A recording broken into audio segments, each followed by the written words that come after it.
সামনের দেশ হবে কোরআনের দেশ, সামনের সংসদ হবে কোরআনের সংসদ। এটা আমরা দেখতে চাই না?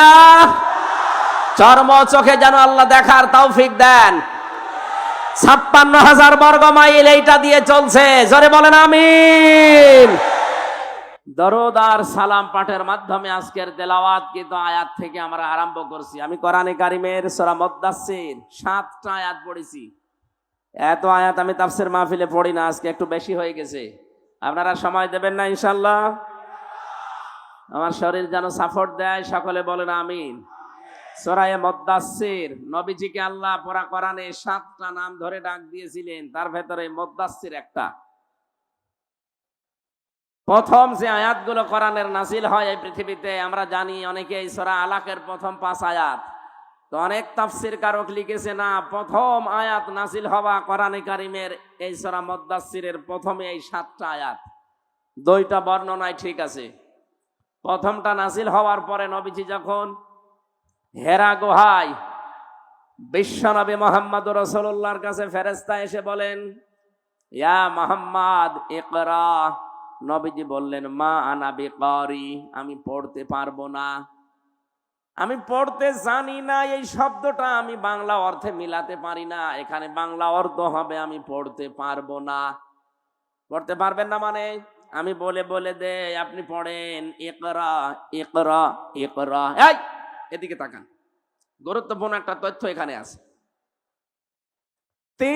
তিনবার তিনি বললেন মুহাম্মদ পড়েন, তিনি বললেন আমি পড়তে পারবো না, আমি পড়তে জানি না। এ শব্দ আমরা যদিও বাংলায় অর্থ করি, বাংলা অর্থ হবে আমি পড়তে পারবো না।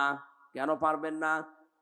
ফেরেশতা জিবরাইল চতুর্থবার যখন বললেন ইকরা বিসমি রাব্বিকাল্লাযী খালাক খালাকাল ইনসানা মিন আলাক ইকরা ওয়া রাব্বুকাল আকরামুল্লাযী আল্লামা বিল কলাম আল্লামাল ইনসানা মা লাম ইয়ালাম। জিবরাইলের পড়া শেষ। এটা তাফসিরে হাক্কানি থেকে বলছি। সঙ্গে সঙ্গে নবীজি আরম্ভ করলেন বিসমি রাব্বিকাল্লাযী খালাক। জিবরাইল জিজ্ঞাসা করেছিলেন, নবী হে মুহাম্মদ, 3 বার আপনাকে আমি বললাম পড়তে, আপনি পড়লেন না। এবার আমি 5টা আয়াত পর পর তেলাওয়াত করলাম, আপনি যে আরম্ভ করে দিলেন। নবীজি প্রশ্ন ছড়ে দিলেন, ইয়া আখি জিবরাইল, হে ভাই জিবরাইল, বারবার আপনি আমাকে শুধু বলেন যে পড়ো পড়ো পড়ো, তে আমি কি পড়বো? আমি তো যার তার নামে পড়তে পারি না, আমি তো দরগার নামে দুর্গার নামে বাবার নামে পড়তে পারি না। যখন এই বলেছেন বিসমি রাব্বিকা, রবের নামে পড়েন, আমি কিন্তু আর দেরি করি নাই, এমনকি 1 আয়াতও পড়ি নাই, সঙ্গে সঙ্গে আপনার সাথে আমি 5 আয়াত পড়েছি। জোরে বলেন আল্লাহু আকবার। এখান থেকে নবীজি তার উম্মতদেরকে কিয়ামত পর্যন্ত শিক্ষা দিতে চাইলেন, আমার উম্মতেরা, পৃথিবীতে যদি লেখাপড়া করতে হয় এই পৃথিবীর কারো নামে পড়া জায়েজ নেই, পড়তে হবে কার নামে? আরো জোরে বলেন কার নামে? এ পাবনা দারুল আমান ট্রাস্টে পড়া হয় কার নামে? এ বাংলাদেশে বহু প্রতিষ্ঠান আছে যেখানে আল্লাহর নামে পড়া এখনো আরম্ভ হয়নি, যেখানে বাবার নামে পড়া হয় না। আমরা যারা দায়িত্বে আছেন, শিক্ষা মন্ত্রণালয়ে যারা দায়িত্বে আছেন, তাদেরকে আমরা 96% মুসলমানের দেশে উদারত আহ্বান জানাচ্ছি, শিক্ষা ব্যবস্থা আল্লাহর নামে পড়া আরম্ভ করা লাগবে। আপনারা এই দাবির পক্ষে আছেন না? বলেন। শুনলাম 154টা এখনো পর্যন্ত এই দেশে মাদ্রাসা লাইনে যারা আছে তাদের এই প্রতিষ্ঠানগুলো এখনো পর্যন্ত কার্যকর ভূমিকায় যায়নি। বিশেষ করে শিক্ষার দায়িত্বে যারা আছেন আমার ভাইরা,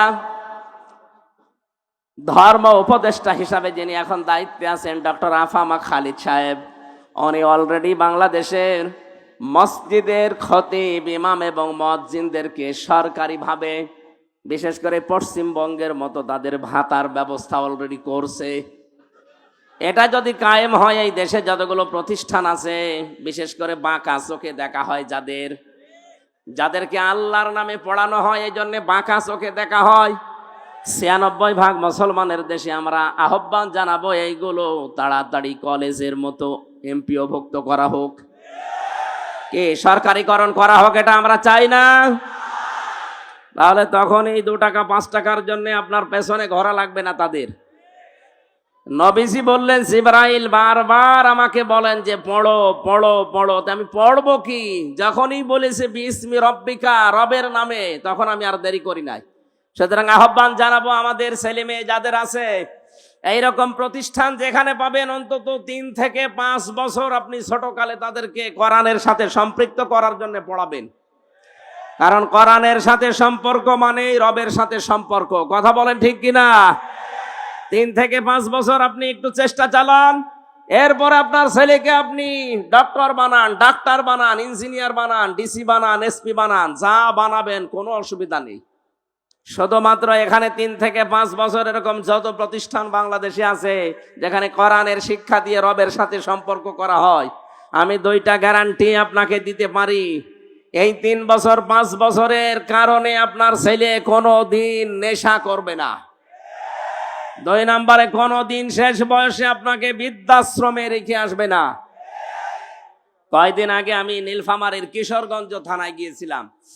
ওরা আমাকে বৃদ্ধাশ্রমে নিয়ে গেল দেখার জন্য। যে দেখি এইদিকে 25 জন, এইদিকে 25 জন, 50 জন মা আর বাবা বসে আছে। এদের চেহারার দিকে তাকিয়ে আমি বুঝতে পেরেছি সবাই তার সন্তানের জন্য বরদোয়া করছে। তাদেরও তো আমাদের মতো ছেলে মেয়ে নেই। এক কথা বলেন না কেন? আমি 2 জনের সাথে কথা বলেছিলাম, একজনের ছেলে ডিসি আর একজনের ছেলে আমেরিকায় থাকে, অথচ মা আর বাবা 2 জন বৃদ্ধাশ্রমে। চোখের ভেতরে ছলছল করছে পানি। আপনি আজ পর্যন্ত শুনেছেন যে কোরআন জানে, হাদিস জানে, আলেম না, শুধু কোরআনের জ্ঞান আছে, আল্লাহ সম্পর্কে জ্ঞান রাখে, এরকম মানুষ তার মা বাবাকে বৃদ্ধাশ্রমে রেখে দিয়েছে? যদি কোনো জায়গায় রেখে দেয়ও, এর পেছনে একটা কারণ আছে। আমি যতটুকু খোঁজ নিয়েছি, যদি এরকম কিছু পায়ও, আপনি দেখবেন হয় তার স্ত্রীর কারণে, শ্বশুর শাশুড়ির কারণে মা বাবাকে হয় আলাদা করে দেয়, নাই বৃদ্ধাশ্রমে রেখে দেয়। আল্লাহর সাথে, রবের সাথে পরিচয় থাকার পরও অনেক সন্তান পারে না, কারণ স্ত্রীর মন রক্ষা আর শ্বশুর শাশুড়ির দিকে তাকাতে গিয়ে নিজের মা বাবাকে ছেড়ে দেয়। কথা বলেন না কেন? আমার এই চোখের দেখা, মাত্র 7 বছর বয়স, এখনো পর্যন্ত আলিফ বা তাসা খুব বেশি ভালো করে পারে না। কয়েকদিন ভর্তি হয়েছে মাত্র। ওস্তাদ দেখলাম বৃষ্টির ভেতরে এসে অজু করবে, ছাত্র পানি ঢেলে দিচ্ছে, কাদা লেগেছিল কাদা ছড়িয়ে দিচ্ছে, মাত্র 7 বছর। আমি এই চোখেও দেখেছি। বিশ্ববিদ্যালয়ে ক্লাস চলছে, আমি তখন জাহাঙ্গীরনগরে ছিলাম। মাস্টার্সে ক্লাস চলছে, শিক্ষককে জুতা দিয়ে পিটাচ্ছে ছাত্র। বলছে বাংলাটা বলতে পারলাম না, যে তোরে আমি মেরেই ফেলবো। শিক্ষক বলছে, বাবা তুই আমারে ছেড়ে দে, আমি জীবনে আর ক্লাসে আসবো না। বলে, না, তোরে আমি বলেছিলাম যে ওই সিটটা দিতে দিলি না, তোরে আমি মেরেই ফেলবো। ওইটাও ছাত্র, এটাও ছাত্র। ওইটা অলরেডি মাস্টার্সে পড়ছে, জানোয়ার হয়ে গেছে। আর এটা এখনো আলিফ বা শেষ হয়নি, এটা মানুষের মতো মানুষ হচ্ছে। কথা বলেন না কেন? এই জন্য আহ্বান জানাচ্ছি, রবের নামে পড়া আরম্ভ করা লাগবে। রবের সাথে আমাদের পড়ার পরিচয় নেই, এই জন্য আমরা অনেক জায়গায় যাওয়ার পরেও দেখি না কাঙ্ক্ষিত মানের মানুষ আমরা হতে পারছি না। এই জন্য ইন্নাল্লাযীনা আমানু ওয়া আমিলুস সলিহাত, সারা জীবন এই আয়াতের ব্যাখ্যা শুনিয়েছে, যারা ঈমান আনে আর নেক আমল করে। না, সালেহ শব্দের শাব্দিক অর্থ শুধু নেক নয়, শুধু সৎ নয়। সালেহ মানে যোগ্য। সালেহ মানে কি? আমরা যারা বলি আল্লাহর আইন চাই, সৎ লোকের শাসন চাই, সৎ হওয়া লাগবে এবং লোকটাকে যোগ্য হওয়া লাগবে। বহু মানুষ আমরা সৎ দেখেছি এই দেশে, দেখতে তো ভালোই লাগতো, মনে হতো যে আসমান থেকে পালিয়ে এসেছে দরবেশ, কিন্তু এত বড় অসৎ মানুষ বাংলাদেশে আর নেই। এই কথা বলেন না কেন? আমি নিজে দেখেছি, আমার মাথায় যখন দড়ি দিয়ে কোর্টের বারান্দা নিয়ে যাচ্ছিল, এই দরবেশ বাবা আমার সামনে ছিল। উনি ম্যাজিস্ট্রেটের কক্ষে প্রবেশ করলো, করে কি যেন বলে আসলো, আসার পরে আমারে দেখে উনি হাসি দিল। হাসি দেওয়ার পরে এটাই জানিয়ে চোখ টিপ দিয়ে এইটাই জানাতে চেয়েছে যে দেখেন কেমন লাগে। আজ যখন দরবেশকে এই দাড়ি কাটা অবস্থায় নিয়ে যায়, আমারও মাঝে মাঝে মনে হয় ওনার ওই কথাটা দেখ কেমন লাগে। যদিও এটা আমি মন থেকে বলি না, বিপদে পড়লে আসলে উপহাস করা ঠিক না, কিন্তু ওনারা যা করেছে আল্লাহ মনে হচ্ছে উল্টিয়ে ওইটা ওনাদের উপরেই ফেলিস। গতকালকে আমি রাতের বেলা ছিলাম চাঁদপুরের ফরিদগঞ্জ। ওই জায়গায় যেই মহিলা এতদিন পর্যন্ত আওয়াজ দিত যে ফিটনেস বিহীন বিএনপি, লাইসেন্স বিহীন জামাত, আল্লাহ ওনারে পুরা কথাটা উল্টিয়ে ওনার শরীরের ওপরে আজ লাগিয়েছে। ওনার শরীরের কোনো ফিটনেস নেই, আর ওনার লাইসেন্স তো শেষ। আর কথা বলছে না কেন? আমি তো আর রাজনৈতিক নেতা না যে রাজনৈতিক কথা বলবো, ইঙ্গিত দিলাম। দুনিয়াতে যে যা করছেন ওইটা কিন্তু আল্লাহ উল্টিয়ে আপনার উপরে ফেলে দেবে। এই জন্য এমন কিছু করবেন না। সালেহ মানে কি বলছিলাম যেন? যজ্ঞ। জোরে বলেন কি? এই জন্য এই যজ্ঞ করে করে তুলতে হলে এই দেশে যারা কাজ করছে মানব জাতির পেছনে, আপনি তাদের কাছে থাকবেন। কারা কাজ করছে আপনার বিবেক আছে, আপনি দেখে নিন। যারা ছোটবেলা থেকে গড়ে তুলতে চায় আপনার সন্তানকে, আপনার ছেলেকে, আপনার মেয়েকে, আমি যেহেতু এখনো পর্যন্ত এরকম বয়সে আছি, এজন্য আমার এই চোখে আমি যা দেখতে পাচ্ছি তাই আপনাকে শোনাচ্ছি। যারা মানুষকে সৎ এবং যোগ্য করে গড়ে তুলতে চায়, আপনার ইমানি দায়িত্ব হবে এখন আপনার ছেলে মেয়েকে ঠিক তাদের কাছে নিজে হাত ধরে দিয়ে আসা। নয়তো শেষ বয়সে আপনাকে বৃদ্ধাশ্রমে থাকা লাগবে, অথবা আপনার ছেলেকে দেখবেন বিভিন্ন নেশা ভান করে আপনার সামনে এসে উল্টাপাল্টা গালিগালাজ করছে। আল্লাহ আমাদেরকে হেফাজত করুন। বিশ্বনবী বাড়িতে আসলেন, খাদিজাতুল কুবরাকে বললেন আমাকে ঢেকে দাও। হযরতে খাদিজা ওই দিন তাকে যেই কয়টা কথা বলেছিলেন গুরুত্বপূর্ণ ছিল। প্রথম, ইন্নাকা লা তাসিলুর রাহিমা ওয়া তাহমিলুল কাল্লা ওয়া তাকসিবুল মা'দুমা। হে আমার স্বামী, হে কাসেমের পিতা, আপনি ভয় পাবেন না। কোন জ্যেষ্ঠ জিন পরি এগুলো আপনাকে ভয় দেখাতে পারে না, কারণ এই পৃথিবীতে আপনি মানুষের সম্পর্ক রক্ষা করে চলেন। পাবনাবাসী হযরতে খাদিজাতুল কুবরার এই কথা থেকে প্রতীয়মান হয় যে মানুষ আমরা দুনিয়াতে মানুষের সম্পর্ক ঠিক রাখতে পারি, বিশেষ করে আত্মীয়তার সম্পর্ক, রক্তের সম্পর্ক, দলীয় সম্পর্ক, জনগণের সম্পর্ক, এগুলো যারা এই পৃথিবীতে আমরা ঠিক রাখতে পারি, তাদের ভেতর থেকে যত রকমের ভয় আছে আমার আল্লাহ নিজের পক্ষ থেকে দূর করে দেন। বলেন সুবহানাল্লাহ। এই কথাটা জানাতে এই রজব মাসে বিশ্ব নবীকে এখান থেকে লক্ষ লক্ষ মাইল দূরের পথ, 27টা বছর তাকে আল্লাহ নিজের কাছে রেখে মাত্র 14টা জিনিস যে তাকে শিখিয়েছিলেন, তার প্রথম নাম্বারে এই সম্পর্কটা রব্বুল আলামিন তাকে জানিয়ে দিলেন, ক্বাযা রাব্বুকা আল্লা তা'বুদু ইল্লা ইয়্যাহু ওয়া বিল ওয়ালিদাইনি ইহসানা। খুব ভালো করে শুনবেন। 53টা বছর, 40 বছরে তিনি নবুয়ত পাওয়ার পরে 13টা বছর জুলুম, অত্যাচার, নির্যাতনের স্টিম রোলার তার উপরে চলছে। তিনি 3 বছর শিয়াবে আবি তালিবের 3টা বছর তিনি জেলখানায়ও ছিলেন। এ কঠিন পরিস্থিতির পরে আমার আল্লাহ তাকে সুসংবাদ দিলেন, হে নবী, আপনাকে আমি সামনে একটা কল্যাণময় রাষ্ট্র পরিচালনার দায়িত্ব দেব। এই জন্য যেদিন হিজরত করার সময় তাকে আল্লাহ নিজে শিখিয়ে দিয়েছিলেন, মিল্লাদুনকা সুলতানান নাসীরা। হে নবী, আপনি এই কঠিন মুহূর্ত পার করবেন। আজকে চারিদিকে 24 জন কাফের আপনাকে ঘিরে রেখেছে। আপনার বাড়ি এখান থেকে পথও সেরকম না, বিশাল কঙ্কটা কাঁটাযুক্ত এরকম কঠিন একটা পথ আপনাকে পাড়ি দেওয়া লাগবে, প্রায় 600 কিলোমিটারের মতো, 450 মাইল। এই বিশাল পথ পাড়ি দিয়ে যেখানে যাবেন ওই জায়গায় আপনার সব লোক আপনার পক্ষে না। এই বিশাল কাজ কারবার গুলো করার পর একটা রাষ্ট্র আপনাকে আমি আল্লাহ উপহার দেব। এই জন্য দোয়াটা আপনি আমার কাছে করেন। আজ যারা কথা বললেই বলেন মাওলানা মানুষ, হুজুর মানুষ, পীর সাহেব মানুষ, এরা ময়দানে আসবে কেন? এরা পরিবার সমাজ রাষ্ট্র নিয়ে এরা কথা বলবে কেন? কথা বলতে গেলে এদেরকে আপনি ধর্ম ব্যবসায়ী বানিয়ে দেন, এদের নামে আপনি এই ট্যাগটা দিয়ে দেন। ভালো করে শোনেন, আল্লাহ নিজে নবীকে শিখিয়েছেন যে আমার কাছে দোয়া করেন যে একটা কল্যাণকর রাষ্ট্র ক্ষমতা আমাকে দাও যার ভেতরে তোমার সাহায্য থাকে। এজন্য মানুষকে বানানোর যে তিনটা উদ্দেশ্য আমরা পড়া কোরআনে পেয়েছি, তার প্রথম উদ্দেশ্য আল্লাহ জানিয়েছেন, এই এদিকে তাকান, ইন্নী জাইলুন ফিল আরদি খলিফা।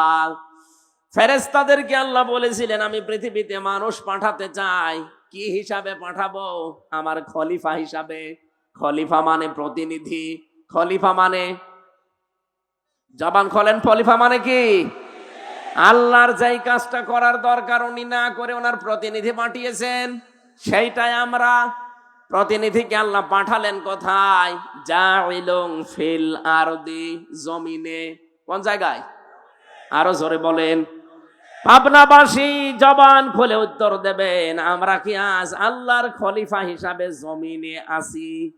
না, জমিনটা জালেমরা ফাঁকা পেয়েছে, এই জন্য তো 180 মাইল বেগে চালাচ্ছিল। হঠাৎ আমরা যখন জমিনে খানকা থেকে, মাজার থেকে, বিভিন্ন মাদ্রাসা থেকে, মসজিদ থেকে, বিভিন্ন ঘর বাড়ি থেকে যখন জমিনের ভেতরে এসে দাঁড়িয়েছি, জালেমরা তখন অলরেডি পালিয়ে গেছে। জমিন এখন ফাঁকা। এই মুহূর্তে আল্লাহর খলিফাদের কাজ হবে তার খেলাফতে এই জমিনে কায়েম করা। তিনটা উদ্দেশ্যের কথা বলছিলাম, তার প্রথম এইটা। রব্বুল আলামিন বলেন, ফেরেশতারা আমাকে জিজ্ঞাসা করছিল, আল্লাহ তুমি কি এদেরকে তাসবিহ তাহলিল জিকির আজগারের জন্য বানাবে নাকি? আল্লাহ সাফ জবাব দিয়েছেন, না, তাসবিহ তাহলিল জিকির আজগারের জন্য আমি খলিফা দুনিয়ায় পাঠাবো না, আমি জমিনে খলিফা পাঠাতে চাই আমার আইন প্রতিষ্ঠা করার জন্য। বলেন মারহাবা। আল্লাহর যে উদ্দেশ্য, সেই উদ্দেশ্য যারা সফল করতে চায় তারাই আমার আল্লাহর আসল বান্দা। আপনি রহমানের বান্দার যে 13টা গুণ পাবেন সূরা ফুরকানের ভেতরে, তার ভেতরে এইটা আছে। রহমানের বান্দা তারা যারা এই জমিনে আল্লাহর বিধানকে, এই ফুরকানকে কায়েম করার জন্য যারা চেষ্টা চালায়। এই বাংলাদেশে যত মানুষ এখন আমরা বাস করছি, একটা খুশির সংবাদ বলছি, আগস্টের 5 তারিখের আগ পর্যন্ত এই দেশে মাত্র 100 জনের 15 জন মানুষ খেলাফতের এই দায়িত্বের ঘোষণা দিত। গুরুত্বপূর্ণ এই বিধানটা পালন করার জন্য আল্লাহ রাব্বুল আলামিন আমাদেরকে যেখানে পাঠিয়েছিলেন, ফেরেশতারা যখন জিজ্ঞাসা করেছে আল্লাহ এদেরকে কি জিকির করার জন্য, তাসবিহ করার জন্য পাঠাবে? আল্লাহ বলেন, না, আমার বিধান কায়েমের জন্য। এইজন্য সূরা ফুরকানের থেকে যে উদাহরণ দিলাম, রহমানের বান্দা আমরা যারা এই দেশে আছি দাবি করতাম এতদিন, আমি একটা জরিপ পেয়েছিলাম, 100 জনের মাত্র 15 জন চাইতো এ দেশে আল্লাহর বিধান কায়েম হোক আগস্টের 5 তারিখের আগে।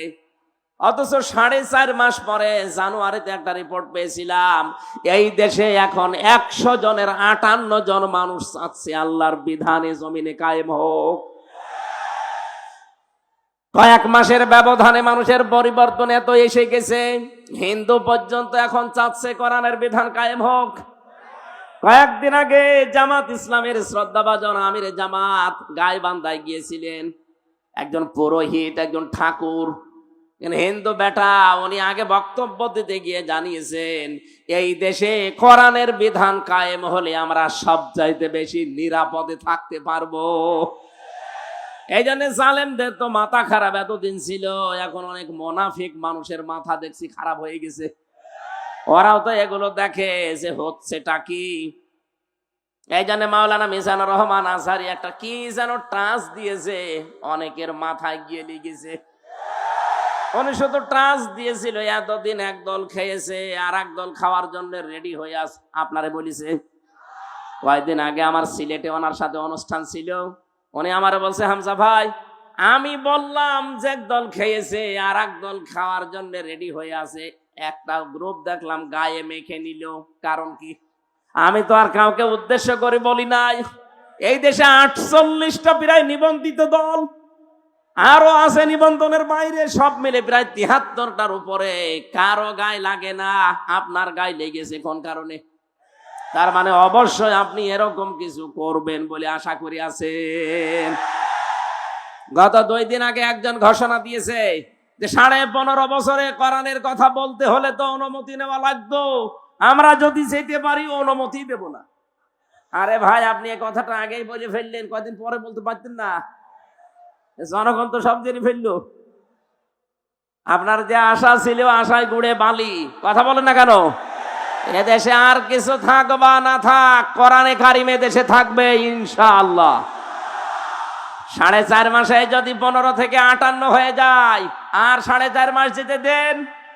আমার তো চোখে দেখা এই দেশে 100 জনের 100 জন মানুষ বলবে আমরা কোরআন চাই। আমরা চাই না, আর চান দেখি লিল্লাহে তাকবীর। কোরআনে কারিমের এই বাতাস আমি বাংলাদেশের 630টা থানায় আমার কম বেশি যাওয়া হয়ে গেছে। আমি দেখতে পাচ্ছি এদেশের মুসলমান, হিন্দু, বৌদ্ধ, খ্রিস্টান নেই, মানুষ পদবাচ্চে যারা বিবেচিত সবাই এক বাক্যে আওয়াজ তুলছে আমরা কোরআনের বিধান চাই। আর কিছু ক্যান্সার আছে, এরা হয়তো মাথা খারাপ, এ কারণে বলছে কিছু চাই না, আগে থালা দেন। থালা কি করবেন?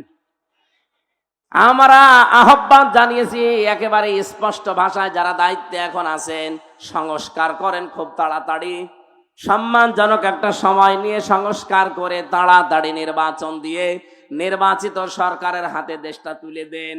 তাহলে এই দেশ নিয়ে আপা সহ যারা পালিয়েছে কেউ আর ষড়যন্ত্র করার সুযোগ পাবে না। কিন্তু সংস্কার না করে আমরা নির্বাচন করতেও চাই না, হতেও দেব না।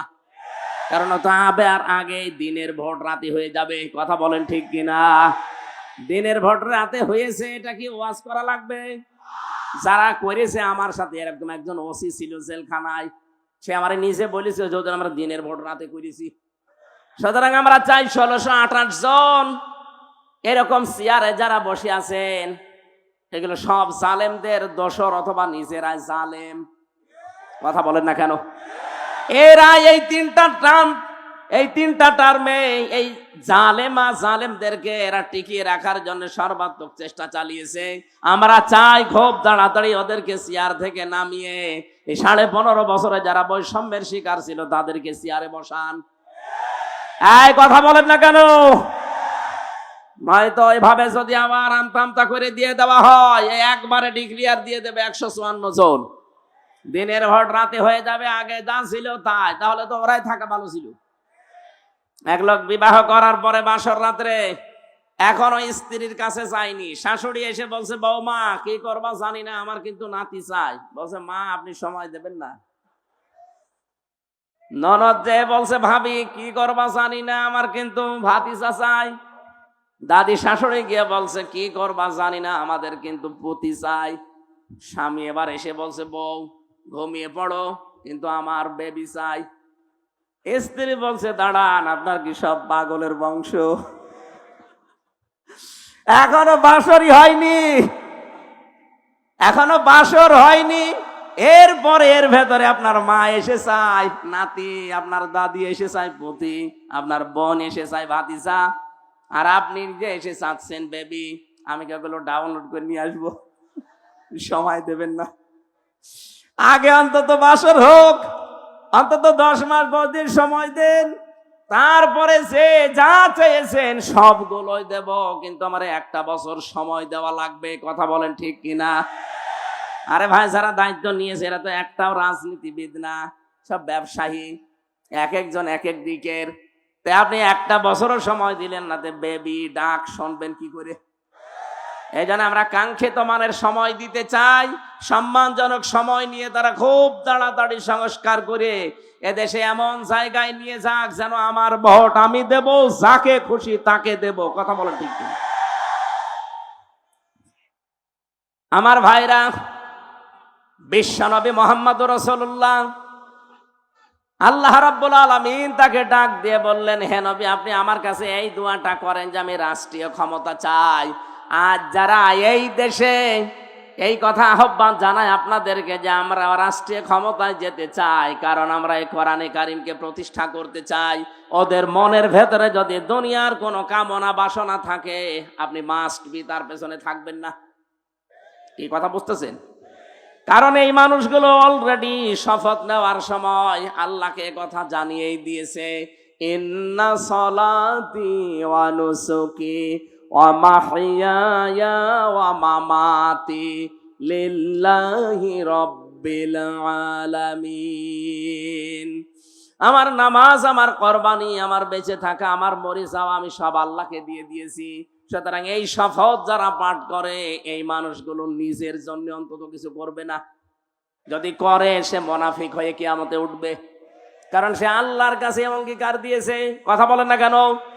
যারা অঙ্গীকার আবদ্ধ হয়েছে, আপনি মাস্ট বি তাদের পেছনে থাকবেন। কারণ ওই মানুষগুলো তার জীবন মরণ, নামাজ, ত্যাগ, তিতিক্ষা, কোরবানি অলরেডি আল্লাহকে দিয়ে দিয়েছে, ঘোষণা দিয়েছে। পাবনাবাসী স্ত্রী অভয় দিচ্ছে এই কথা বলে যে আপনি ভয় পাবেন না, কারণ যারা সম্পর্ক ঠিক রাখে এদের ভেতরে কোনো ভয় আল্লাহ রাখে না। আজ বাংলাদেশে যারা সত্যি রক্তের সম্পর্ক, যারা আত্মীয়তার সম্পর্ক ঠিক রাখে, আপনি তাদেরকে দেখবেন এই মানুষগুলো ভয় ভীতির ঊর্ধ্বে উঠে গেছে। এদের ভেতরে কোনো ভয় নেই। নবীজিকে 2 নম্বরে হযরতে খাদিজা বলেছিলেন, তাহমিলুল কাল্লা, আপনি ভয় পাবেন না, আপনি তো মানুষের বোঝা বহন করেন, দুঃখের বোঝা, কষ্টের বোঝা, ঋণের বোঝা, আপনি এগুলো বহন করে দেন। এই দেশে যারা মানুষের বোঝাগুলো কাঁধে নিয়ে কষ্ট সহ্য করে, নিজে কিন্তু অন্যকে বুঝতে দেয় না, আপনি দেখবেন তাদের ভেতর থেকে আল্লাহ বিভিন্ন ভয় দূর করে দিয়েছে। আর যারা মানুষকে বোঝা আরো দিয়ে গেল, কষ্টের বোঝা, দুঃখের বোঝা, ঋণের বোঝা, তাদের ভেতরে কত রকমের ভয় আমার আল্লাহ চাপিয়ে দিয়েছে। কথা বলেন ঠিক কিনা? এত ভয় তাদের ভেতরে আল্লাহ ঢুকিয়েছে যে খাবার খাবে সে সময় ভয়তে পায়নি। এমনকি 5 মিনিট সময় দিয়েছে, তাও জনগণ তাকে দিতে চায়নি। তাড়াতাড়ি ভাগেন, ভয়তে তাড়াতাড়ি ভেগে গেছে। আমরা যদি আজ দুঃখের বোঝাগুলো দিয়ে না যেতাম, এই যে 2732 জন মানুষ মারা গেল, 2780 জনের উপরে এখন বিভিন্ন অঙ্গ প্রত্যঙ্গ হারিয়ে হাসপাতালে কাতরায়। এরা পরিবারের জন্য, সমাজের জন্য, দেশের জন্য বিশাল বোঝা। এই বোঝাটা যিনি দিয়ে গেলেন, আপনি না দিলেও পারতেন। আপনি যদি আগেই বলতেন ঠিক আছে আমি ছেড়ে দিলাম, তাহলে এই বোঝাগুলো বাংলাদেশে হয় না। কথা বলেন ঠিক কিনা? নিজে তো চলে গেলেন, এই বোঝাগুলো দিয়ে গেলেন কোন কারণে? কত কোটি কোটি টাকা ঋণের বোঝা দিয়ে গেলেন। এই দেশে বিভিন্ন জিনিসের দাম কমা দূরের কথা, আরো বাড়তেছে, কারণ এই শয়তানদের ঋণের বোঝার কারণে। একজন বেগম পাড়া বানিয়েছে, সাহেব পাড়া বানিয়েছে, এক দরবেশি 36,000 কোটি টাকা মারিং কাটিং করিস। বাকি যেগুলো দরবেশ না, ধরবেশ, ওরা যে কি করেছে আল্লাহ জানে, আর ওরা জানে। এই জন্য দেশটা আবার দাঁড়াবে। আমার মনে হয় খুব তাড়াতাড়ি যারা দায়িত্বে আছেন, বাইরে যত টাকা এই শয়তানরা পাঠিয়েছে, টাকাগুলো আবার তাড়াতাড়ি ফেরত নিয়ে আসেন। কিভাবে করা লাগবে আপনারা জানেন, করেন। এই দেশটা আবার দাঁড়িয়ে যাবে ইনশাআল্লাহ। এই দেশে 18 কোটি মানুষকে আমরা শুধু মানুষ না, 18 কোটি জনসম্পদে পরিণত করতে চাই। কয়েকদিন আগে এক পাইলট আমারে বলছিল, ওই দিন আমি মৌলভীবাজার যাচ্ছিলাম, বিভিন্ন রকমের জিনিস যখন দেখতে দেখতে যাচ্ছিলাম হেলিকপ্টারে, উনি আমারে বলছে, হুজুর এই যে এই ফ্যাক্টরিগুলো, এগুলো যদি কায়েম করা হতো, এদেশে 36 লাখ যুবক এখন বেকার, এদের কর্মসংস্থানগুলো তৈরি হলে দেশটা তো দাঁড়িয়ে যেত। কিন্তু এই জালেমেরা টাকা পয়সাগুলো সব পাচার করে এই দেশটাকে ফোকলা বানিয়ে ফেলিস। আরে ভাই, আপনি বাইরে পাচার করে কি করলেন? এখন তো ভোগও করতে পারেন না। আমি কয়েকদিন আগে মালয়েশিয়া গিয়েছিলাম, সাহেব পাড়া বানিয়েছে, শয়তানরা থাকতে পারে না, হোটেলে থাকে। যে হোটেলে উঠলাম, দেখে 2 শয়তান বসে আছে। কি এখানে? বলছো হুজুর আমরা আগে পালিয়েছি। কেন সাহেব পাড়ায় থাকবেন না? ওখানে থেকে মায়ের খাবো। এদেশেও বাংলার জনগণ আছে, ওই ঘর তালা লাগানো, যদি জানে যে এখানে আমি আছি পিটিয়ে আমার ভক্ত বানিয়ে ফেলবো। এমনিতে ভয়গুলো আল্লাহ ঢুকিয়ে দেয়নি, কারণ আপনি মানুষকে বোঝা দিয়ে গিয়েছেন এই দেশে। এই কথা বলেন না কেন? আমরা যেন আগামীতে এই দেশে কারো উপরে বোঝা দিয়ে না দেই। অনেক মানুষ এখনই বোঝা দেওয়া আরম্ভ করে দিয়েছে। একজনের কাছে চাঁদা চাইলে তার উপরে এটা বোঝা না। আজকে একজন দিয়েছে, আগে দিতাম 500 টাকা, এখন ধরছে 700 টাকা। কিছু কিছু মানুষ এত চালাক, বলছে কি 12:30টার সময় আমি চাঁদা চাইলাম নারায়ণগঞ্জের বন্দরে, এ গোয়েন্দারা টের পেল কি করে? আরে ভাই 12:30, আমি রিমান্ডে থেকে ওদের মেশিং দেখেছি। এটা যেহেতু ওপেন বলা, তারপরেও ঠিক না, আমি হাসতে করে বলছি মুখ সরিয়ে। আপনি 12:30টায় চাঁদা চাইতে চান মনে করছেন কেউ জানে না? কি মেশিং নিয়ে বসে আছেন জানেন? আপনি পায়খানার ভেতরে বসে কি করেন তা ওরা দেখতে পায়। গোয়েন্দারা নখদর্পণে রেখেছে দেশটা, শুধু দেখতে চাচ্ছে কে কি করে। আগস্টের 5 তারিখের পরে অনেকে যা আরম্ভ করেছেন, আপনি নিজের পায়ে নিজে কোড়াল মারছেন। ওরা কিন্তু দেখতেছে আসলে কে কেমন দেশটাকে ভালোবাসে, জনগণকে ভালোবাসে। ওদের বোঝা আমার মনে হয় প্রায় হয়ে গেছে। আপনারা যা করছেন একটা মাজলুম দলের উপরে, আর একটা মাজলুম দল, এই 17 দল বাদ দিয়ে 14 দল বাদ দিয়ে যা ছিল এই দেশে সব মাজলুম। সুতরাং এই মাজলুম দলটাকে ডোবানোর জন্য অনেকেই কিন্তু উঠে পড়ে লেগেছে। কেউ কেউ আলেমের বিরুদ্ধে লিখেছে, কেউ এই দলের বিরুদ্ধে লিখেছে। এই জন্য আপনাকে আমরা আহ্বান জানাই, যারা দায়িত্বে আছেন এই ক্যান্সার গুলোকে বাদ দিয়ে দেন। এই আয়াতের ভেতরে আমরা যেগুলো পড়েছিলাম, এখানে বাংলাদেশের কিছু মানুষের চরিত্রের মিল আছে। ওই জামানায় নবীজি কোরআন প্রচার আরম্ভ করলে ওয়ালিদ বিন মুগিরা নবীজিকে 5টা নাম দিয়েছিল তার সভাসদ বর্গের কাছে। কয়টা বলেন বলেন? 1 নম্বরে নবীকে সেই লোকটা বলেছে জাদুকর, 2 নম্বরে বলেছে কবি, 3 নম্বরে বলেছে পাগল, 4 নম্বরে বলেছে গণক, 5 নম্বরে একেবারে সর্বনিকৃষ্ট বলেছে মোহাম্মদ মিথ্যাবাদী। বলেন নাউজুবিল্লাহ।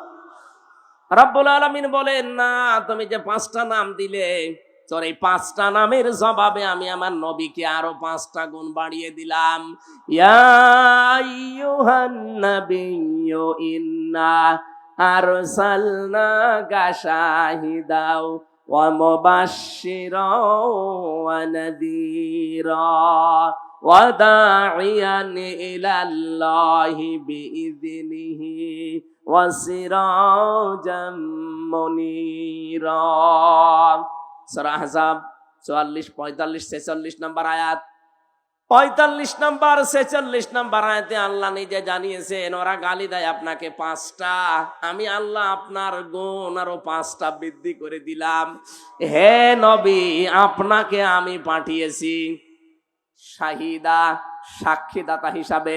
আপনি সত্যের সাক্ষ্য তুলে ধরবেন। 2 নম্বরে আপনি সতর্ককারী, আপনি সুসংবাদদাতা, আপনি আল্লাহর দিকে আল্লাহর অনুমতি ক্রমে ডাক নেওয়ালা।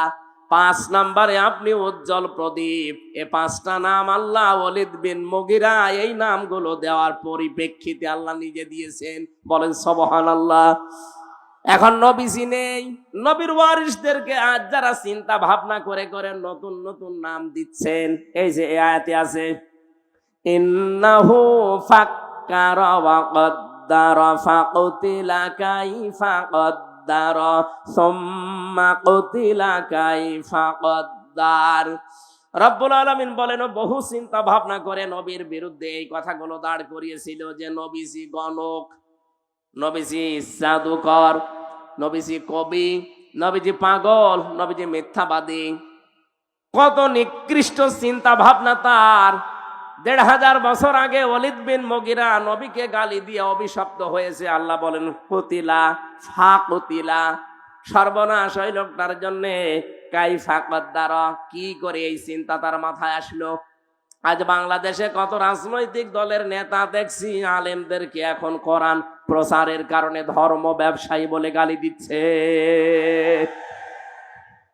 1500 বছর আগে ওরা নবীকে গণক বলেছে, জাদুকর বলেছে, এখন ধর্ম ব্যবসায়ী বলছে। কথা প্রায় একই। আমার তো মনে হয় নবীজি যদি এই মুহূর্তে এই দেশে আসতেন ধর্ম প্রচার করার জন্যে, যারা জালেমদেরকে, নবীর উত্তরাধিকারীদেরকে ধর্ম ব্যবসায়ী বলে গালি দেয়, আমার মনে হয় ওরা নবীজিকেও ধর্ম ব্যবসায়ী বলে গালি দিত। আল্লাহ পাক বলেন সুম্মা কুতিলা কাইফা কদ্দারা, আমি আবার বলছি ওরা সর্বনাশ, ওদের জন্য ধ্বংস, সর্বনাশ, ওদের উপরে লানত, আমি আল্লাহর বরদোয়া যারা এই শব্দগুলো আবিষ্কার করে। আজ বাংলাদেশে যারা আলেমদের নামের শেষে আগে কত রকমের শব্দ আবিষ্কার করছেন, কেউ আলেমদের নামের আগে পরে লাগিয়ে দেয় এটা তেতুল হুজুর। কথা বলে না কেন? আল্লামা দেলাওয়ার হোসাইন সাইদের নাম তারা পাল্টিয়ে দিয়ে দিয়েছে দেলু শিকদার। দেলু শিকদার দেয়নি, শহীদ আব্দুল কাদের মোল্লা তার নামও পরিবর্তন করে দিয়েছে কসাই কাদের। আসল নামে বিচার করলে আপনি তাকে পেতেন না, কারণ সেই সময় সে ছাত্র ইউনিয়ন করত। আপনি তার নাম পাল্টিয়ে বিচার করে এমন জায়গায় পাঠিয়ে দিলেন, আল্লাহ যেন তাকে শাহাদাতের মর্যাদা নসিব করেন, বলেন আমিন। কয়েকদিন আমি আগে ফরিদপুরের ওই জায়গায় গিয়েছিলাম, সদরপুর থানা, শহীদ আব্দুল কাদের মোল্লা রহমতুল্লাহ আলাই। এলাকার মানুষগুলো এখনো পর্যন্ত তার নাম নিয়ে কান্নাকাটি করে। আর আপনার মনের ভেতরে কি একটু কিছু আসলো না? নামগুলো পরিবর্তন করে করে আপনি এই কঠিন সিদ্ধান্ত নিয়ে ফেললেন। এখন আমার মনে হয় এই দেশে যারা আসবে, এই জালেমদের নাম পরিবর্তন না, আসল নামের ওপরেই বিচার করা সম্ভব। এরা যদি একজন মানুষ হত্যার দায়ে তাকে হত্যা করে ফেলতে পারে, আপনি তো মানুষ মেরেছেন 2732 জন, 275টা মার্ডার মামলা অলরেডি হয়ে গেছে আপনার নামে। একজন মানুষ মারলে যদি একজনকে মেরে ফেলা যায়, 275টা মামলা যার নামে, তাকে 275 বার মারা যাবে। এমনি তো মরে গেছে, ও ছাতা মারবেন কবে আবার? এই জন্য মানুষের বিরুদ্ধে যে নাম তৈরি করে, বিশেষ করে নবীদের, নবীর উত্তরাধিকারীদের, এদের জন্য বরদোয়া কার? আরো জোরে বলেন। 1500 বছর আগে আল্লাহ যদি এই বরদোয়া দেয়, আল্লাহ যেন এখনো এই বরদোয়াটা এই দেশে যারা বুঝে শুনে আলেমদের বিরোধিতা করে তাদের উপরে লাগিয়ে দেন।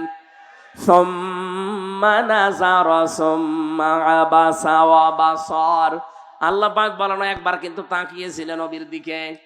আল্লাহর নবী যখন কোরআনে কারীম প্রচার করার জন্য হজের ওই মৌসুমে বিভিন্ন তাঁবুতে তাঁবুতে তাঁবুতে যেতেন, হাজীদেরকে বলতেন যে এক আল্লাহর প্রতি ঈমান আনো, মূর্তি পূজা, দরগা পূজা, দুর্গা পূজা ছেড়ে দাও। তখন ওই ভোর কঞ্চিত করত এবং নবী থেকে নিবৃত্ত করার চেষ্টা করত মানুষদেরকে। ওই যে 5টা নাম বললাম, এগুলো একটা একটা করে সব অ্যাপ্লাই করেছিল, কিন্তু একটাও কাজে লাগে নাই। আল্লাহর নবী মুহাম্মদুর রাসূলুল্লাহ এই যে কম্বল দিয়ে যখন তিনি আবৃত ছিলেন, তাকে ঢেকে দেওয়া ছিল, নবী যে এখান থেকে কম্বলের ভেতরে তিনি কাঁপছিলেন। আল্লাহ আয়াতগুলো নাযিল করে জানালেন, ইয়া আইয়ুহাল মুদ্দাসসির, হে কম্বলওয়ালা, কাঁপার জন্য আপনাকে আমি পাঠাইনি। কোম, দাঁড়ান, ফাংজির, মানুষকে সতর্ক করেন, ও রব্বাকা ফাকাব্বির, আপনার রবের বড়ত্বের কথাগুলো তুলে ধরেন। আমার তো মনে হয় আয়াতগুলোর কার্যকারিতা এখন বাংলাদেশে 100% দরকার। ওরা মানুষের তৈরি করা আইন কায়েম করতে গিয়ে যদি জান, মাল, ইজ্জত, আবরু, সময়, সম্পদ সব ব্যয় করতে পারে, আমরা আল্লাহর বিধান কায়েমের জন্য সময়, সম্পদ, আমাদের জীবন ব্যয় করব, এতে ঠেকা কিসের? কথা বলেন না কেন? যারা ভয় করার কথা বলা, যদি ভয় না পায়, আমাদের তো কোনো ভয় নেই। আমাদের চোখ বন্ধ হতে দেরি, আল্লাহর বানানো জান্নাত পেতে আমাদের দেরি হবে না। এতে যে যাই আপনাকে বলুক না কেন, সব মিথ্যা কথা। আপনি দিন কায়েমের জন্য শুধু কাজ করে যাবেন, মরতে দেরি হবে, আমার আল্লাহ আপনাকে জান্নাত দিতে দেরি করবে না। সূরা সফের 10, 11, 12 নাম্বার আয়াতে এই তথ্যগুলো আছে, আপনি দেখে নেবেন। দুনিয়ায় যারা আল্লাহর বিধান কায়েমের জন্য চেষ্টা চালাবে, রব্বুল আলামিন জানিয়েছেন, হালা দুল্লুকুম আলা তিজারাতিন তুনজিকুম মিন আযাবিন আলীম। হে নবী, আপনাকে কি আমি এমন একটা ব্যবসার কথা বলবো যেটা করলে জাহান্নামের আগুন থেকে আপনি বেঁচে যাবেন?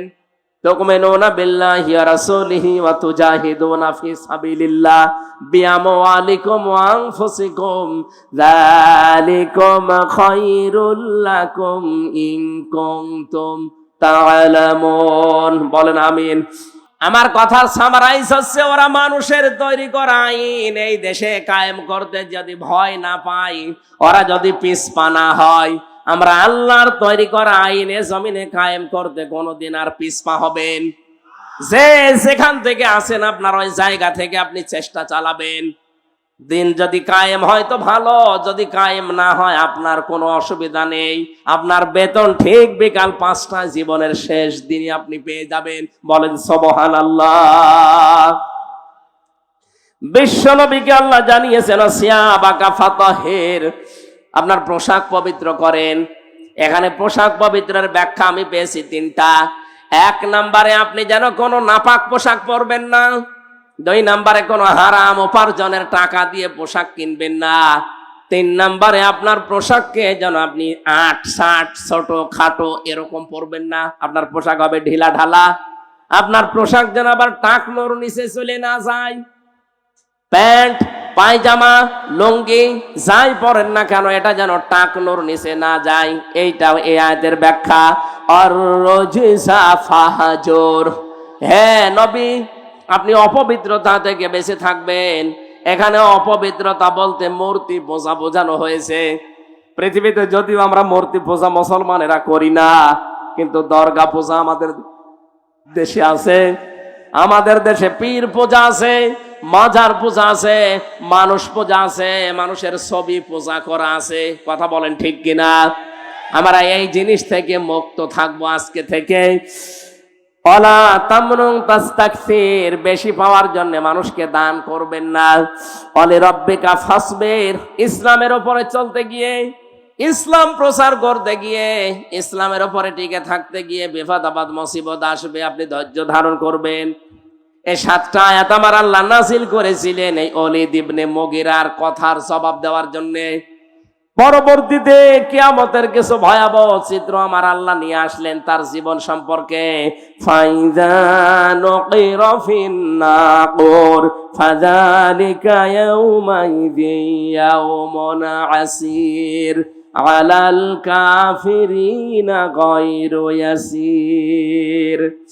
রব্বুল আলামিন বলেন সেদিনটা বড় কঠিন হবে যখন সিংহায় ফুৎকার দেওয়া হবে। এদিনটা এত ভয়াবহ, এত কঠিন অবস্থা। আপনারা 2 জনের কথায় হালকা টাচ পেয়েছিলেন।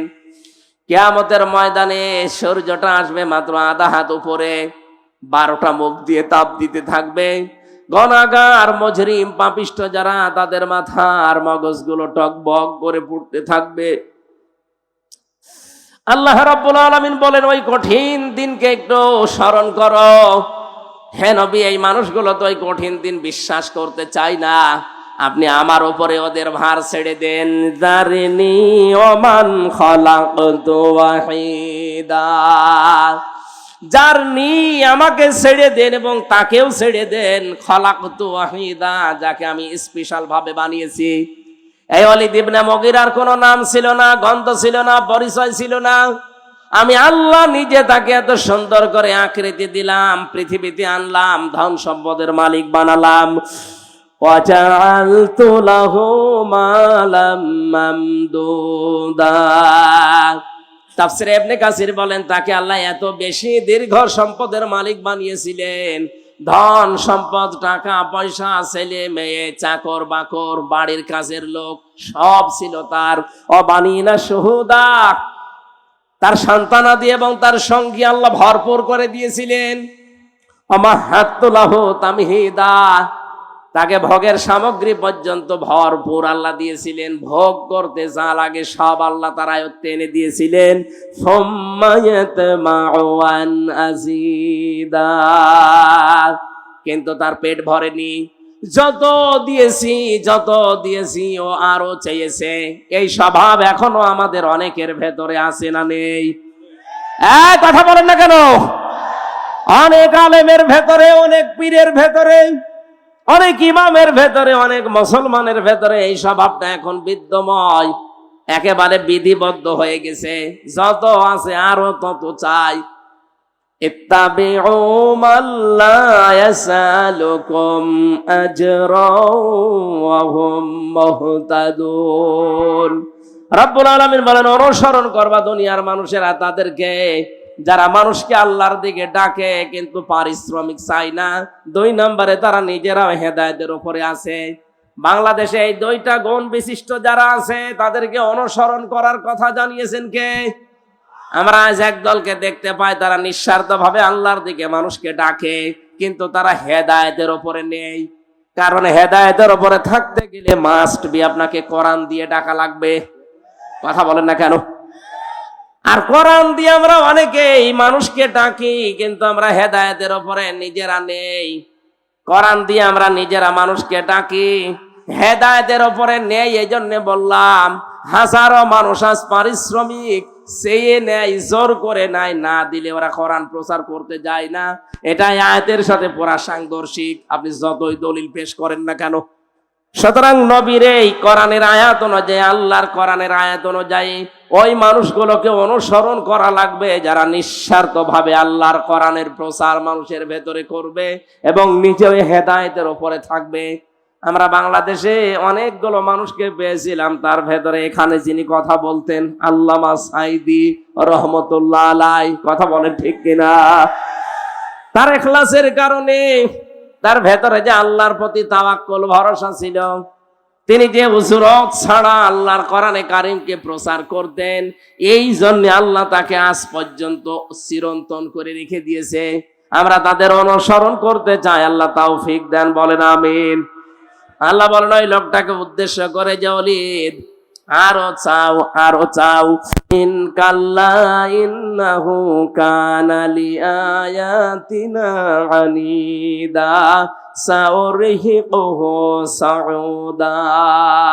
না, তোমাকে আমি আর আমার নিদর্শন, আমার টাকা পয়সা, আমার অর্থ সম্পদ, আমার প্রভাব প্রতিপত্তি, ধন দৌলত আমি আর দেব না। কারণ এগুলো পেয়ে তুমি আমি আল্লাহকে ভুলে উদ্যত প্রকাশ করেছো।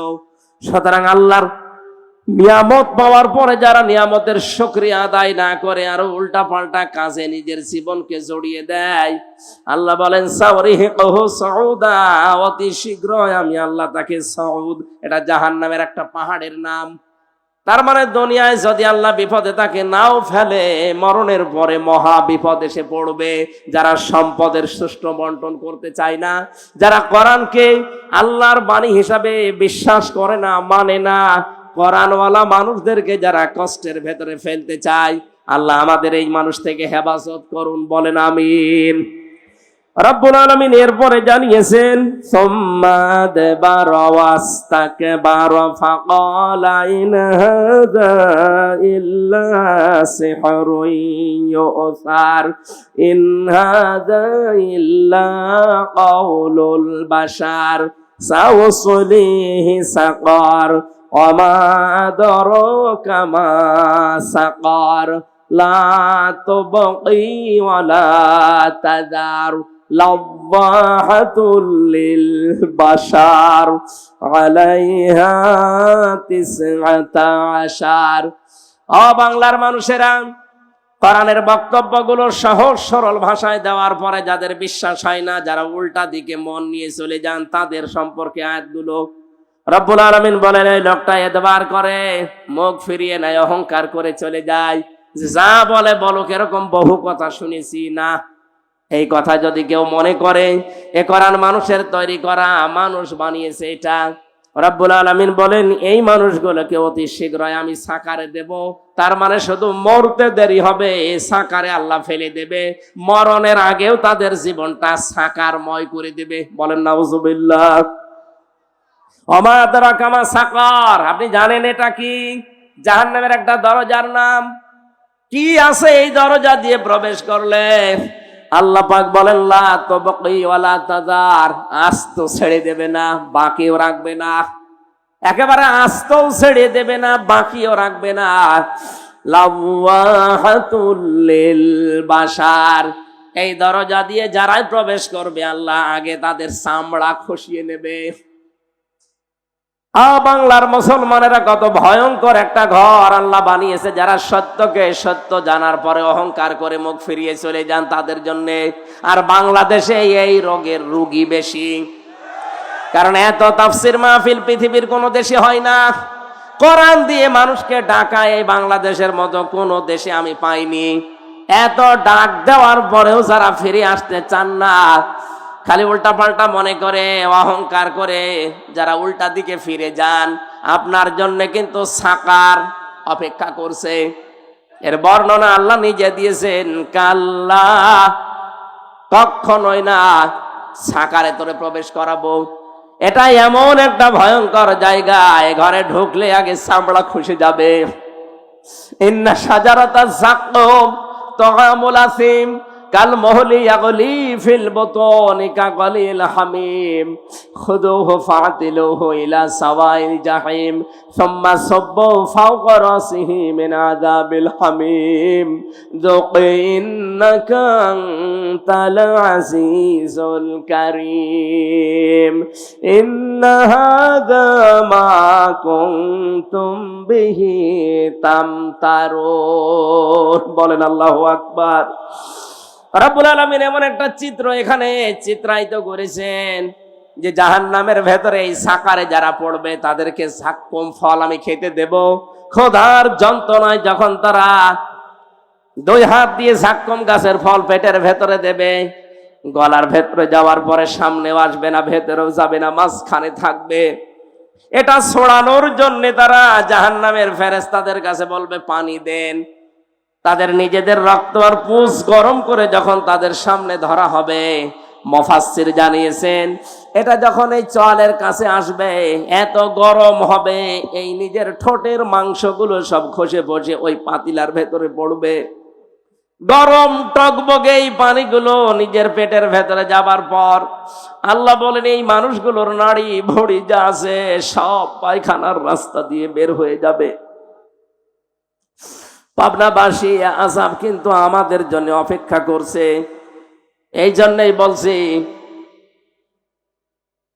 সুম্মা রাসিহি মিন আযাবিল হামিম, মাথার উপরে যখন গরম তেল ঢেলবে, গরম পানি ঢালা হবে, ফেরেশতারা যখন টিটকারি মারবে আমাদের সাথে, যুক মজা সাকো ইন্নাকা আনতাল আজিজুল কারীম। তুমি তো দুনিয়াতে বড় সম্মানিত ছিলে, মানুষ তোমাকে দেখলে চেয়ার ছেড়ে দিত, মানুষ তো আর বুঝতো না তুমি কয় নাম্বার। তোমার আমল, তোমার আখলাক ওরা বুঝতো না। তোমার দিনের কাজ একরকম, রাতের কাজ আর এক রকম। এরকম মানুষ দেশে নেই, আছে মানে আমরাই।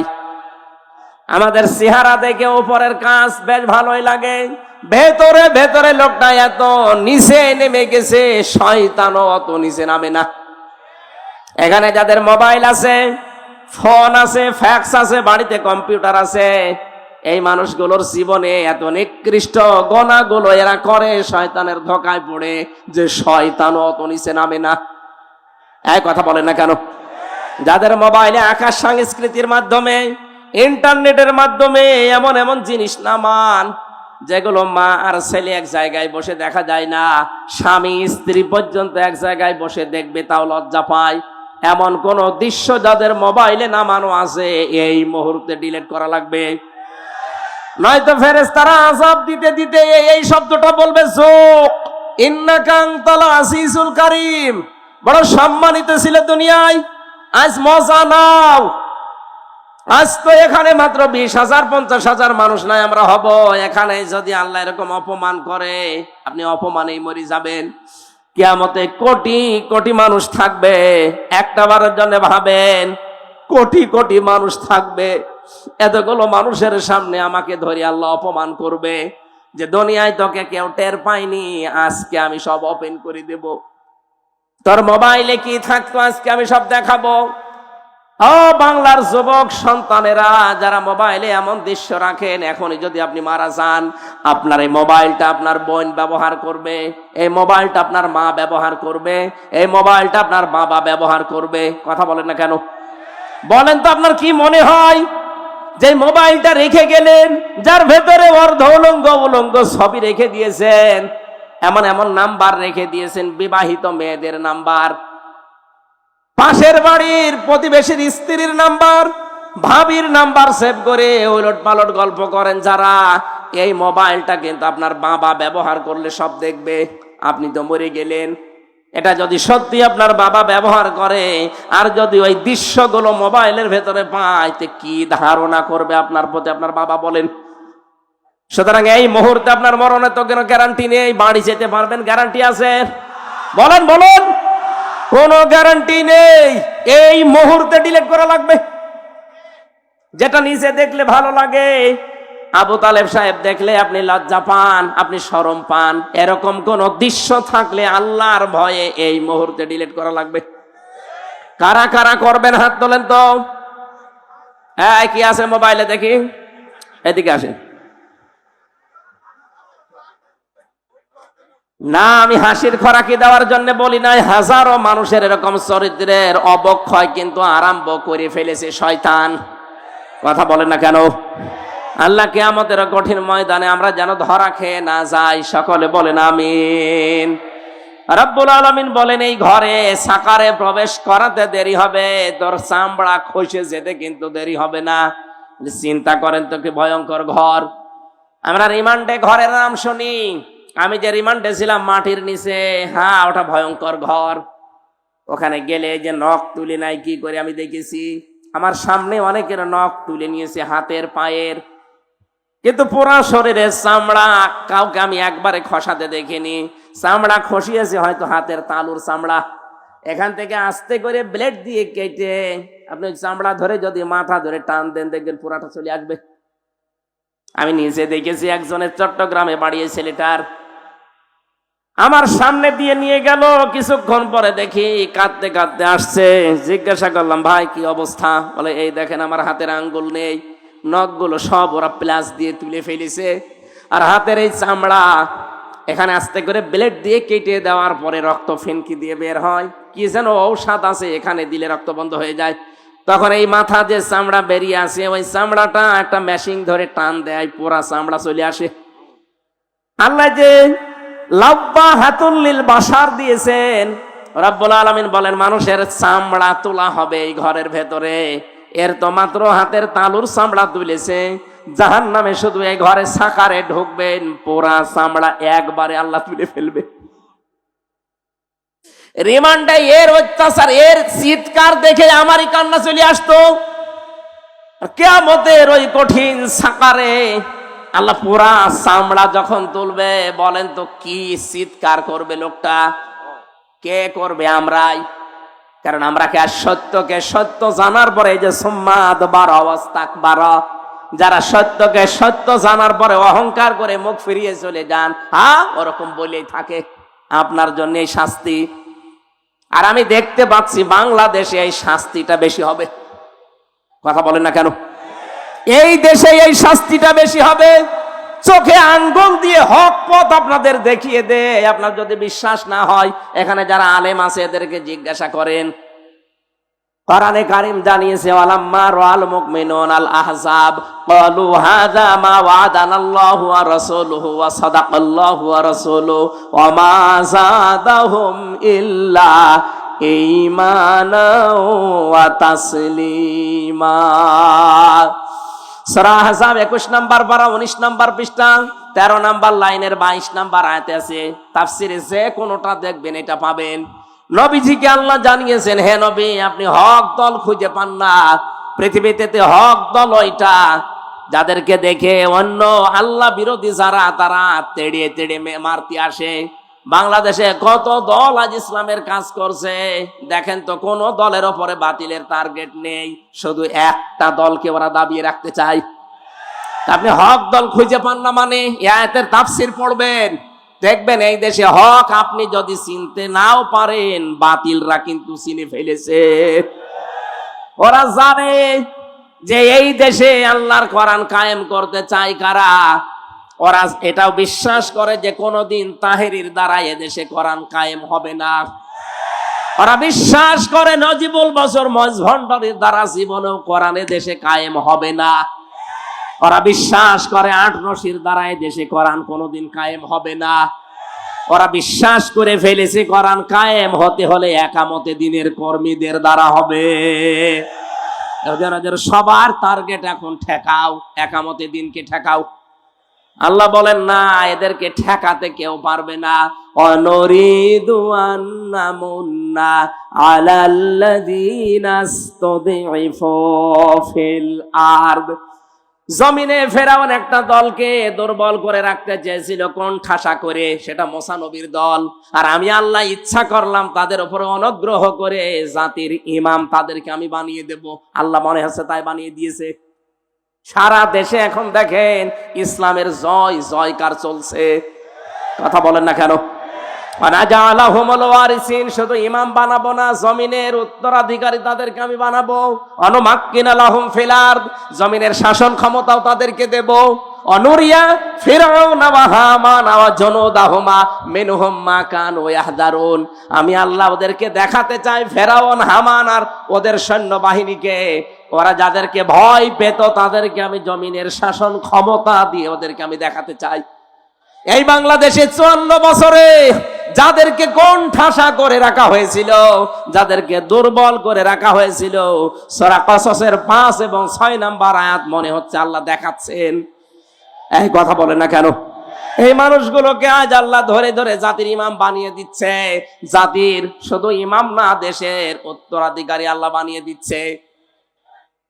আল্লাহ এবার শাসন ক্ষমতায়ও বসাবে, কারণ কোরআনে কারিম 100 ভাগ আমরা বিশ্বাস করি, নাকি 98 ভাগ?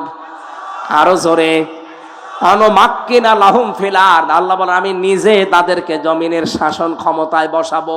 এইটা এখন দেখতে বাকি আছে। আর আমার বিশ্বাস কোরআনের উপরে 100 ভাগ আছে। এই জন্য আমি দৃঢ় বিশ্বাস নিয়ে বলতে পারি সামনের দেশ হবে কোরআনের দেশ। সামনের সংসদ হবে কোরআনের সংসদ। এটা আমরা দেখতে চাই না? চর্ম চোখে যেন আল্লাহ দেখার তৌফিক দেন। 56,000 বর্গ মাইল এইটা দিয়ে চলছে। জোরে বলেন আমিন। আল্লাহুম্মা আমিন। লা ইলাহা ইল্লা আনতা সুবহানাকা ইন্নী কুনতু মিনাজ জালিমিন। রব্বুল আলামিন পাবনা জেলার দারুল আমান ট্রাস্ট এই ময়দানের দিকে তাকাও। 2 দিন ব্যাপী ঐতিহাসিক তাফসীরুল কোরআন মাহফিলের সমাপনী রজনীতে সূরা মুদ্দাসসিরের কয়েকটা কথা আমরা শুনতে পেলাম। কোরআনে কারিমে যারা বাধা দেয়, কোরআনকে যারা মানুষের তৈরি করা নিয়ম নীতি মনে করে, তাদেরকে শাস্তি দিয়েছো তুমি। কি শাস্তি দেবে তোমার বর্ণনা শুনছিলাম। আল্লাহ মেহেরবানি করে তুমি আমাদেরকে ওলীদ ইবনে মুগীরার চরিত্র থেকে বাঁচাও। আমাদের চরিত্র তুমি আবু বকর সিদ্দিকের মতো বানিয়ে দাও। রব্বুল আলামিন বিশাল আয়োজন করতে গিয়ে দারুল আমান ট্রাস্টের কর্তৃপক্ষ যারা ঋণী হয়ে গেছে, এদের ঋণ পরিশোধ করে দাও, এদের অভাব দূর করে দাও, এদের স্বভাবগুলো ভালো বানিয়ে দাও। তোমার যে বান্দারা এত কষ্ট করে রাত 11টা পর্যন্ত বসে আছে, এদেরকে খালি হাতে ফেরত দিও না। মেহেরবানি করে পরিপূর্ণ করে এদেরকে হাত ভর্তি করে দাও। বাড়ি যাওয়ার আগে আমাদের অপরাধগুলো মাফ করে দাও। আমাদের মাহফিলের সম্মানিত সভাপতি অধ্যাপক আবু তালিব মন্ডল ভাইকে কবুল করো। আল্লাহ তাআলা যত অতিথি এখানে এসেছিলেন, অধ্যাপক মিয়া গোলাম পরওয়ার, মাওলানা রফিকুল ইসলাম খান সহ মাওলানা আব্দুর রহিম, মাওলানা আব্দুর রউফ, আব্দুল গফফার, মাওলানা আব্দুল সুবহান, ইকবাল হোসাইন সহ নাম না জানা অতিথি যত এসেছে, অতিথিদেরকে তুমি মেহেরবানি করে মঞ্জুর করো। কত মানুষ সন্তান চেয়েছে, আল্লাহ তাদেরকে সন্তান দাও। এসএলআর ডিসি এসপি টিওনো ওসি প্রশাসনের যে ভাইগুলো দায়িত্ব পালন করেছে, আল্লাহ এদেরকে পরিপূর্ণ জাযা তুমি দুনিয়া আখিরাতে দান করো। এলাকায় মাটির নিচে ঘুমিয়ে আছে যারা, কোরআনের কারিমের এই আওয়াজ যারা শুনতে পেত আগে, কবরে যাওয়ার পরে এই মানুষগুলোকে কোরআনের ইজ্জতে মাফ করে দাও। বিশেষ করে মরহুম মাওলানা আব্দুস সুবহান রাহমাতুল্লাহ আলাইহি, তার সন্তান হাত তুলেছে। রব্বুল আলামিন তার সন্তানের হাতের দিকে তাকাও। তোমার নবী জানিয়েছে সন্তানের হাত নাকি তুমি ফেরত দাও না। ছেলের হাতের দিকে তাকিয়ে মাওলানা আব্দুস সুবহানকে তুমি জান্নাতের সুউচ্চ মাকাম দিয়ে দাও। শহীদ আল্লামা দেলাওয়ার হোসাইন সাইদি, আল্লাহ 3টা বছর তোমার গোলামের সাথে আমি অনেকবার দেখা করেছি। তার কথাবার্তা না শুনতাম বসে বসে, তিনি আমাকে উপদেশ দিতেন। তার পুরা উপদেশ আমার প্র্যাকটিক্যাল লাইফে মেনে চলার তৌফিক দাও। তোমার গোলাম বেঁচে থাকলে এই ময়দানে এখানে আজকে তিনি কথা বলতেন।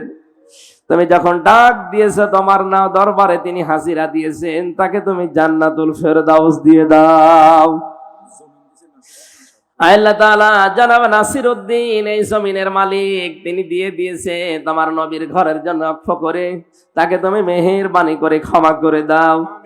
কত মানুষ আমরা অসুস্থ, আমি নিজে 3টা বছর জালেমের এই জেলখানায় অসুস্থ হয়ে পড়েছি। যত মানুষ আমার সাথে অসুস্থ আছে শেফায়ে কামেলা আজেলা নসিব করে দাও। মনের ভেতরে যার যা কামনা বাসনা আছে আমাদের জায়েজ আশাগুলো আজকেই পূরণ করে দাও। মাথা নিচু করেন, চক্ষু বন্ধ করেন, হাফ মিনিট সময় দিলাম, মনের কথাগুলো জায়েজ কথাগুলো বলেন। রব্বুল আলামিন, মনের ভেতরে যার যে কামনা বাসনা আছে তোমার এই বান্দাগুলো তাকিয়ে দেখো। অনেকের দাড়ি পেকে সাদা হয়ে গেছে। আমার হাবিব জানিয়েছে দাড়ি পাকা মানুষ হাত তুললে তোমার নাকি লজ্জা হয়। এদের দিকে তাকাও, এদেরকে আবু বকরের মতো বানিয়ে দাও। যেই যুবক ভাইরা হাত তুলেছে এদেরকে তুমি ওমরের মতো কবুল করে নাও। ছোট ছোট বাচ্চারা যারা এসেছে হাসান হোসাইনের মতো তৈরি করো। আল্লাহ তাআলা আমার মা বাবাকে তুমি মেহেরবানি করে ক্ষমা করে হেদায়েত দিয়ে দাও। আমার স্ত্রী সন্তান যেগুলো দিয়েছে, রব্বানা হাবলানা মিন আজওয়াজিনা ওয়া যুররিয়াতিনা কুররাতা আয়ুনিন ওয়াজআলনা লিল মুত্তাকিনা ইমামা। মাওলানা হোসেন মাহফুজ আল্লাহ আমার সফর সঙ্গী তার বাবাকে ক্ষমা করে দাও। আল্লাহ আমার আব্দুল ওয়াহিদ ভাই ওয়াহিদুর রহমান, তার মা মারা গেছে, মাকে তুমি ক্ষমা করো। হাফেজ আবু বকর সিদ্দিক, আলী আহমেদ সহ তানভীর সহ যত মানুষ কোরআনে কারিমের এই অনুষ্ঠানে হাত তুলেছে বিভিন্ন জায়গায় দাঁড়িয়ে বসে, যার সে কামনা বাসনা প্রত্যেকটাই পূরণ করে দাও। মরণ আসলেই যেন বলতে পারি লা ইলাহা ইল্লাল্লাহু মুহাম্মাদুর রাসূলুল্লাহ।